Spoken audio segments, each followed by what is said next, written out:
మాదాపూర్ సున్నం చెరువు వద్ద మరోసారి హైడ్రా అధికారులు సర్వే చేశారు. ఈసారి కూల్చివేతలు పక్కన పెట్టి చెరువు ఎఫ్టీఎల్ బఫర్ జోన్లను గుర్తించే పనిలో పడ్డారు.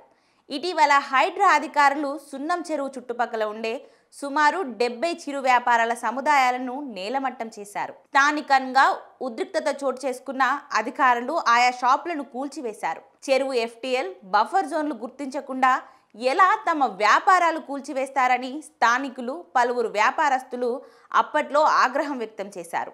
దీనిపై స్థానిక ఎమ్మెల్యే సైతం హైడ్రా తీరును తప్పుబట్టారు. కొందరు వ్యాపారస్తులు ఈ విషయంపై హైకోర్టులో పిటిషన్ దాఖలు చేశారు.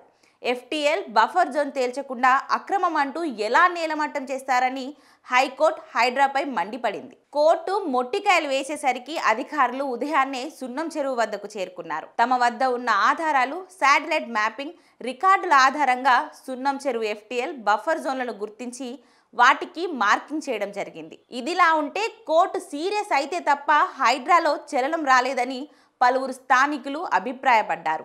ఎక్కడ పడితే అక్కడ ఎవరు పడితే వారిచ్చే నివేదికల ఆధారంగా నిజం అబద్ధం తేడా తెలుసుకోకుండా హైడ్రా కూల్చివేతలు చేస్తుందని, ఇటీవల సున్నం చెరువులో చేపట్టిన కూల్చివేతల మూలంగా చాలామంది రోడ్డున పడ్డారని ఆగ్రహం వ్యక్తం చేశారు.